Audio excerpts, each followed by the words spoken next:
네,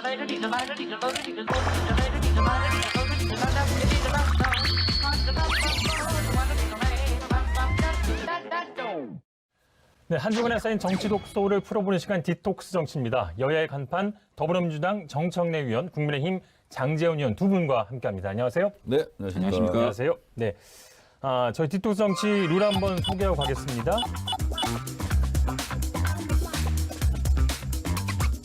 자, 말 끊기는 열띤 토론을 위해서 3회까지 허용을 하겠습니다. 네, 적절히 사용해 주시면 되겠습니다. 저희가 앞서 이제 바이든 인물 탐구를 좀 해봤고요. 두 분도 좀 미 대선 얘기를 좀 더 이어가겠습니다. 어느 때보다 논란도 굉장히 많았고 뭐 그런 이 미 대선인데 뭐 결과도 좋고요. 뭐 개표 과정도 좋고 총평 한 말씀씩 부탁드리겠습니다. 21세기 대명천지 초강대국 미국에서 19세기 선거 제도를 갖고 논란이 있는 걸 보면서 이 또한 아이러니고 코미디 같은 일이 벌어졌다 이런 생각이 들고 저런 후진적인 선거 제도를 가지고 지금까지 탈이 안 난 것이 다행이다 그런 생각이 들었습니다. 네.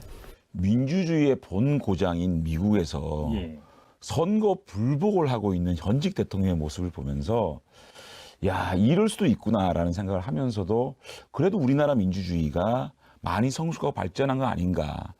근데 그쪽에서 총선 불복 하는 분들이 있잖아요. 그런 얘기는 아니라니까요. 자꾸만 그거 가지고 또 뭐 그래. 민트 동맹이라는데요? 누가 그래요? 민트 동맹. 민트 동맹이 뭐예요? 민경욱 트럼프 동맹. 그렇게 얘기하면 즐거워요. 바이든 당선인의 뭐 당선 소감 내용 중에 가장 좀 눈에 띄는 부분, 인상적이었던 부분은 어떤 부분이었습니까? I pledge to be a president who seeks not to divide but unify. Not to divide, but unify. 영어를 쓰고 그래. 분열이 아닌 예. 미국을 하나로 통합하는 그런 대통령이 되겠다라는 말씀이 굉장히 감동적이었고 다시 존경받는 미국을 만들겠다. 이런 연설들이 역시 참 그 미국 대통령들 연설 들어보면 참 매력적이고 참 감동을 주는 그런 연설 참 잘 들었습니다. 더 없습니까? 어떻게? 아니 뭐 더 하라면 제가 쭉쭉쭉쭉 한번 하겠습니다. 준비해온 것이 거기까지야. 그렇게 좀 이렇게 좀 잘하면 그죠? 그렇지. 그 바로 그거예요. 네, 잘했어요. 저도 이제 생방송으로 들었는데요. 저는 그 대목이 가장 인상이 남던데요. I'm a proud Democrat, but I will govern as an American president. 나는 자랑스러운 민주당원이다. 근데 앞으로는 미국을 대표하는 그런 대통령이 되겠다. 그 부분이 평범한 말이지만 굉장히 저는 좀 이렇게 임팩트가 있었다. 바이든 연설도 좋았지만 그 앞에 해리스 부통령 굉장히 자연스럽게 거의 뭐 즉흥 연설인 것처럼 굉장히 잘하더라고요. 그래서 연설로 치면 저분이 대통령을 해도 되겠다. 그런 생각이 좀 들었습니다. 뭐 벌써 4년 뒤에 이제 대통령감이라는 얘기가 미국에서 나오고 있는 아니 것 해리스가 같고요. 사실은 그 바이든을 많이 공격했잖아요. 경선 과정에서. 그럼에도 불구하고 그분을 부통령으로 참 초빙하는 그런 것들도 어떻게 보면 이번에 민주당이 참 근소한 차이로 이길 수 있는 그런 배경이 되지 않았나. 해리스 부통령도 상당한 역할을 했다고 봅니다. 저도 나중에 기회 있으면 장제원 의원을 발탁하겠습니다. 그러면 아니 우리나라는 러닝메이트가 없잖아요. 아니 이제 바뀔 수도 있잖아요, 제도가. 그럼 저도 뭐 약속하신 수락을 좀 해주시죠. 수락합니다. 이분 지금 제가 좀 모셨는데 지금 웃고 계신데 좀 말씀 좀 하시다가 끊으셨는데 이 바이든이라는 인물 이제 3수 끝에 대통령 되신 거잖아요. 어떤 인물인지 좀 저는 무엇보다도 김대중 대통령을 존경하는 인물로 꼽을 정도로 햇볕 정책을 지지했고 또 오늘 또 공개가 됐습니다만 80년대 초에 김대중 대통령과 주고받았던 편지 그리고 김대중 대통령에 대한 민주화 운동에 대한 헌신 이런 것을 존경한다 이런 거고요. 그런 면에서 봤을 때 클린턴 행정부를 이어받은 오바마 그리고 오바마 행정부 때 힐러리 국무장관 그리고 바이든 부통령 그렇게 본다면 미국의 민주당 정권과 우리 한국의 민주당 정권이 케미가 잘 맞지 않을까 이런 생각을 또 해봅니다. 그래서 우리로서는 현재까지는 제가 봤을 때 not bad, 나쁘지 않다. 장장 정치를 51년을 한 분입니다. 정치적 경륜이 해안이 저는 굉장히 뛰어나신 분일 거라고 생각합니다. 그러니까 정책을 하나 만드는 데 있어서 또 외교를 하는 데 있어서 안보를 하는 데 있어서 그 전문가들을 폭넓게 등용을 해서 그들의 그 말을 정책화 시켜서 탑 다운이 아니라 버텀 업 방식으로 내공 있는 정치를 할 그런 경륜 있는 정치이기 때문에 굉장히 미국을 안정적으로 이끌 것이다. 그래서 트럼프 행정부와는 완전히 달라진 미국이 될 것이다. 저는 이렇게 예측해 봅니다. 네. 바이든 당선인도 미국 재향 군인의 날을 맞아 한국전 참전 기념비를 찾아 헌화했습니다. 문재인 대통령이 조 바이든 미 대통령 당선인과 첫 전화 통화를 가졌습니다. 양측은 취임 이후 가능한 조속히 만나 직접 대화할 수 있는 기회를 갖기로 했습니다. 우리가 이렇게 미국 대통령에 관심을 갖는 이유는 조금 전에 말씀해 주셨지만 한반도 문제의 당사자이기도 하고요. 앞으로의 또 한미 관계, 또 남북미 관계 어떤 변화가 올 것을 좀 예상이 되시나요? 우선 우리에게 이제 좀 불리할 수도 있고 그런 측면이 하나 있는 게 뭐냐면 오바마 행정부 자체가 미일 동맹을 굉장히 중요시합니다. 그래서 동북아시아의 질서는 일본에게 좀 힘을 더 실어주는 그런 상황이 올지도 모르겠다. 그럼 우리에게는 상당히 좀 입지 조건으로 좀 불리한 상황이 될 수도 있겠다. 이런 측면을 하나 경계해야 될 것 같고요. 내년 8차 당대회를 앞두고 북한이 돌발 행동을 하면 어찌 될까? 이 한반도의 운명이 또 그런 생각은 한편으로는 우려를 하면서 또 한편으로는 바이든 대통령은 오랜 기간 동안 햇볕 정책을 지지했던 평화주의자거든요. 김대중 대통령도 클린턴 대통령을 끊임없이 설득했거든요. 국익을 위해서는 악마하고도 악수해야 된다. 클린턴 대통령한테 그렇게 조언을 했다는 거예요. 어쨌든 우리가 적극적으로 바이든 행정부에 대해서 북한에 대한 비핵화와 그리고 경제제재 해제 이것을 해야 되는 거 아니냐라고 우리가 남은 6개월 동안 계속 설득해야 될 것 같습니다. 우리가 그 트럼프 대통령과 했던 그런 대북 관계를 이렇게 강하게 밀어붙인다든가 이렇게 하면 굉장히 좀 마찰음이 나올 수밖에 없거든요. 왜냐하면 바이든 대통령 같은 경우에는 그 전문가 그룹들이 정책을 만들면 그것을 대통령이 수용하는 그런 방식이기 때문에 트럼프 대통령이 자신이 즉흥적으로 이렇게 뭔가 서프라이즈하는 식으로 이런 행동은 없을 거예요. 그러니까 누구보다 강력하게 북한의 핵 문제 처리, 비핵화. 이 문제가 처리되지 않으면 아마 북한 문제에 의해서 한 발자국도 나가지 않을 거란 말이죠. 제가 볼 때는 우려 반 기대 반 하면서 문재인 정부 잘해주기 바랍니다. 그래서 두 당에서 이제 바이든의 인맥이 누가 있냐 또 굉장히 열심히 찾고 있는 것 같고요. 또 어떤 준비를 좀 하고 계신가요? 대표적인 그 의원이 박진 의원이시죠. 독대를 했던 분이고 정몽준 의원도 바이든 대통령과 교분 관계가 있다라는 얘기를 들었고 그 이강섭 법제처장, 그 지금 현재 법제처장 이분도 바이든과 조금 아는 것 같고 해서 우리가 총력적으로 미국 대통령과 좋은 관계를 만들 수 있는 그런 노력들을 해나가야 되지 않겠느냐. 제가 여야를 통틀어 한 명 인정해 줄 수 있는 사람이 있다면 박지원 국정원장. 거기는 그분이 정치하기 전부터 청년 바이든을 만났다는 거 아닙니까? 그리고 지금 몇십 년째 지금 친분을 유지하고 있다고 그러는데 리카이 간사장하고도 수십 년 동안 교류한 이런 어떻게 보면 요 시대를 위해서 미리 예비한 국정원장 아닌가 할 정도로 어쨌든 양쪽 미국과 일본의 지도자들과 친분이 있는 것으로 그것은 사실인 것 같습니다. 그래서 박지원 국정원장이 좀 역할을 많이 했으면 좋겠어요. 네. 네, 바이든 대통령 얘기는 앞으로 쭉 또 토론할 시간이 있을 것 같고요. 잠깐 이분은 좀 내려놓겠습니다. 자, 다음 주제 넘어가겠습니다. 이번 주에도 여기 계신 정청래 이제 장제원 의원 두 분의 발언이 또 화제가 됐습니다. 누구야 누가 또 생각 없이 돌을 던지느냐. 제가 혁신 플랫폼 말씀드린 것이 범야권의 공동 노력 없이는 문재인 정권에 대한 견제가 제대로 이루어질 수 없다는 그런 절박감 때문입니다. 우리 당이 뭐 어느 한 정치인이 밖에서 무슨 소리 한다고 거기에 그냥 뭐 휩쓸리거나 그럴 정당이 아니라는 걸 분명히 얘기를 해요. 저는 통합주의자입니다. 저희로서는 연대 없이 이렇게 분열해가지고 선거를 그것도 우리 범야권 진영에 존망이 걸린 선거를 임하는 것은 제가 볼 때는 백전백패거든요. 그렇기 때문에 통합을 해야 된다라는 제가 그 소신을 가지고 있었고 그런 와중에 안철수 대표가 혁신 플랫폼을 제안을 했는데 저희 당에서 김종인 비대위원장께서 그 혁신 플랫폼이 어떤 형태인지 또 어떤 뜻인지도 알아보지도 않고 혼자서 하시라. 혼자 가라.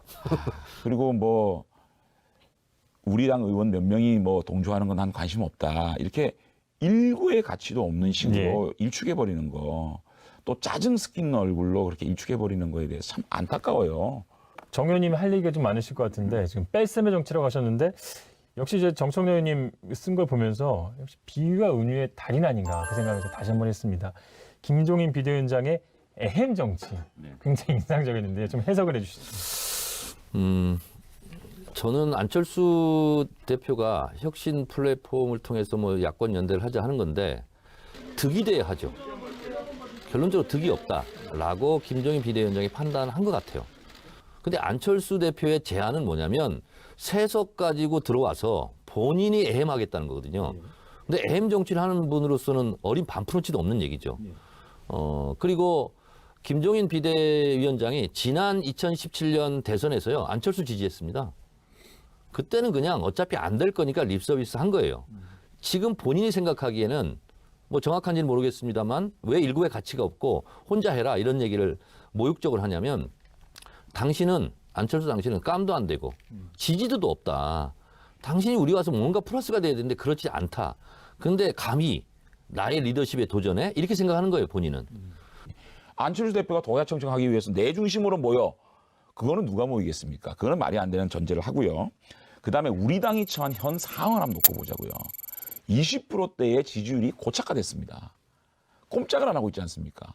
자, 이런 상황에서 우리 당은 돌파구가 필요한 겁니다. 뭔가 판을 흔들지 않으면 고착화된 지지율과 외부에 있는 그 대통령 후보, 이 선두 그룹들이 이 원심력이 되지 않겠습니까? 이러한 현재의 꽉 막힌 상황을 돌파할 수 있는 그 방법은 대통합일 수밖에 없지 않느냐. 그런데 그것도 이제 대상이 중요하지 않습니까? 제가 옛날에 시골에서 제가 충청도 금산 출신이에요. 보면 이제 5일장이 생겨요.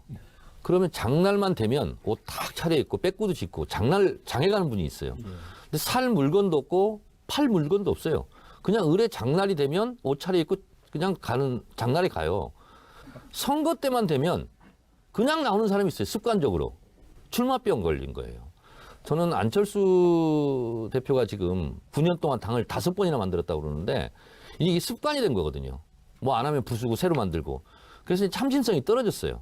그래서 국민의힘에서 안철수라도 같이 손잡고 뭘 하자라는 심정은 알겠으나 저는 효과 제로라고 생각해요. 제가 말씀드리면 이런 거 하는 것이 안철수랑 손잡는 것보다 훨씬 나아요. 4가지 제가 말씀드릴게요. 이명박, 박근혜 두 전직 대통령에서 진짜 통렬하게 반성하고 사과하는 거예요. 당이 전체가. 두 번째, 광주에 대해서 지금까지 폄하한 거에 대해 사과하고 광주 관련법을 우리가 그걸 했잖아요. 민주당과 아직 안 했잖아. 통과시키겠습니다. 이거 하고요. 그다음에 개혁 입법. 우리가 그래도 가능한 경제 3법 통과시키겠습니다. 그리고 마지막에 사람을 자르지 않으면 표시가 안 납니다. 태극기 부대와 우리 손절하겠습니다. 절연하겠습니다. 그러면 저는 국민의힘 지지율이 저는 움직일 거라고 봅니다. 그럼 민주당 합당하면 되겠네요. 아니지, 우리는 민한당 하라는 얘기입니까? 아니. 민주당 2중대 하라는 얘기예요. 아니, 3중대 하라는 얘기입니까? 이거는 제가 지금 얘기한 것은 그러니까 민주당이 원하는 거 다 우리가 하고 또 민주당이 원하는 입법 다 해주면 민주당하고 합쳐서 그냥 정권 창출하면 되겠네. 장제원 의원님 있잖아요. 그래서요, 방금 말씀하셨던 뭐 그런 것들이요, 같이 논의해 볼 수는 있지만 그것이 우리의 가치를 결정하고 우리의 가야 되는 방향이라고 생각한다면 저희들이 따로 당을 할 이유는 없는 겁니다. 우리 당은 경제 3법에 대해서 저처럼 찬성하는 사람이 있지만 또 철저하게 반대하는 사람이 있는 그런 스펙트럼을 갖고 가야지만 저희 당이 국민들로부터 또 민주당을 지지하지 않는 국민들이 또 우리 당을 선호할 거라고 봅니다. 하여튼 저는 조언을 했을 뿐이에요. 피스 오브 어드바이스. 박수 한번 하고. 정치 발전을 위해서 가출자들하고는 또 뭐 하지 마세요. 안철수 대표도 저희 쪽에서 가출한 거잖아요. 당을 나갔고. 금모전 의원도 그렇고. 또 뭐 부산에 또 어떤 뭐 여성 전직 의원들도 그렇고. 그러니까 주로 우리 쪽에서 가출한 사람들 있잖아. 그런 사람들하고는 가급적 좀 멀리하세요. 네. 오죽하면 가출했겠어요. 아니 나는 그분들도 참 가슴 아픈 게 오죽 내로남불에 표리부동에 이율배반에 참다 가출하는 사람들은 이거 가슴 아프지 않습니까? 예? 아니, 같이 그쪽 해야죠. 땅 갔다가 또 탈당할지도 몰라요. 그럼 봉천을 왜 줬어요? 사과드립니다. 자, 다음 주제 넘어갈게요. 검찰 분위기 또 살펴봐야 될 것 같습니다. 추미애 법무장관, 윤석열 검찰총장이 이번에는 이제 특수활동의 문제로 또 부딪혔습니다. 때문에 국회 법제사법위원회 소속 여야 위원들이 이제 다녀오셨죠? 예. 대검에서 지원하는 특활비가 정기적으로 주는 게 있고 수사가 많으면 수시로 주는 게 있어요. 이 정기적으로 주는 거나 수시로 주는 거나 너무 2018년부터 2020년까지 일정하게 잘 지급이 돼 있던 겁니다. 근데 저는 권력기관에 대한 그런 특활비 저는 검증해야 된다고 봅니다. 그런데 아무리 필요한 일이지만 그 필요한 일을 함에 있어서의 의도와 목적이 불순하면 정의롭지 않은 거거든요. 이렇게 윤석열 찍어내기 위해서 다 파뒤집이겠다? 난 그거는 정의로운 게 아니라고 저는 생각합니다. 추미애 장관이 또 이것도 헛발질한 거예요. 법사위 여야 위원들이 이제 같은 시간에 같은 걸 보고 왔는데 해석은 또 다르더라고요. 이번 특활비 이 정부군요. 결국은 추미애 장관이 이길 수밖에 없다. 추미애 장관은 특활비를 안 썼답니다. 그 법제사법위원회 위원들이 이제 확인해줬고, 근데 이 특활비가 아무리 영수증이 없는 거다 할지라도 주먹구구식으로 부적절하게 사용해서는 안 되는 거잖아요. 그래서 이 부분도 감찰을 하게 돼 있는데 특활비 부분을 감찰하게 된다면 반드시 적발될 수밖에 없습니다. 왜? 영수증이 없기 때문에 좀 함부로 쓰는 경향, 부적절하게 쓰는 경향이 있기 때문에 그래서 이걸 감찰하면 안 걸릴 사람 별로 없어요. 솔직히 얘기하면. 그래서 이 부분도 아마 윤석열 검찰총장으로서는 상당히 불면의 밤의 대상이다. 그러니까 제가 볼 때는 나름대로의 지침과 기준에 따라서 지급을 한 거거든요. 그렇기 때문에 윤석열 총장이 불면의 밤을 지낼 이유가 없지 않겠습니까? 그러니까 비율은 그렇다고 저도 이제 들었는데 그 용도를 어떻게 썼느냐 이게 좀 중요한 거예요. 예전에 돈봉투 사건도 있었잖아요. 그래서 거기 아마 기소도 되고 이렇게 고생 좀 했는데 뭐 몇백만 원씩 주고 그랬다는 거 아닙니까? 지금까지 해왔던 운영에 문제가 있다면 그걸 개선하면 되지 윤석열 총장이 특별히 잘못된 부분이 아니거든요. 그건 집행 방법을 좀 개선하면 되는 문제지 윤석열 총장 문제가 아니고요. 그렇기 때문에 추미애 장관이 이번에 감찰을 하는데 아무런 문제가 드러나지 않았어요. 정말 좀 창피하게 됐어요. 그럼 누가 이긴 거죠? 추미애 장관이 이긴 추미애 거죠. 장관이 또 이상하게 되는 거 아닙니까? 또 헛발질한 거 아니에요. 정말 법무부 장관이 국회에 와가지고 그게 뭐 하는 짓입니까? 부끄러운 줄 알아야지. 그만 이 얘기하자고. 문제는 결론이 안 나는데 이게 검찰 개혁으로 가기 위한 어떤 필연적인 어떤 논란, 충돌인지 필연적인 논란이 아니에요. 또 일이 아니면 법무부 장관의 어떤 무리한 권력 남용인지는 좀 미래의 역사적인 평가를 받아봐야 될 것 같고요. 사퇴하고 정치를 해야 되지 않나 생각합니다. 상당히 심각합니다.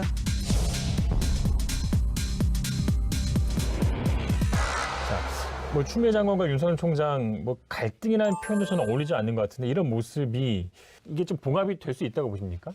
그러니까 검찰 개혁 문제와 그다음에 추미애 장관의 전액 문제는 분리해서 생각해야 된다. 저는 이거 분명히 얘기하고 싶어요. 지금 당면 시대적 과제는 검찰 개혁이에요. 그 과정에서 충돌일 뿐이에요 지금. 그래서 저는 올해가 지나면 검찰총장과 추미애 장관이 부딪히는 일은 좀 줄어들 것 같아요. 자, 오늘도 뭐 뜨거운 토론 수고 많으셨고요. 한 주간에 쌓인 정치 독소를 배출하기 위해서 또 디톡스 주스를 준비했습니다. 스트레스 완화, 또 우울증 극복에 도움이 되는 바나나 망고 주스입니다. 네. 수고하셨습니다. 수고하셨습니다. 자, 시사 토크 알고리즘 다음 주에 더 열심히 준비하겠습니다. 시청해주신 여러분 고맙습니다. 오늘은 맛있네. 맛있네. 바나나 향이 아주 좋습니다. 사실 이것 때문에 와요.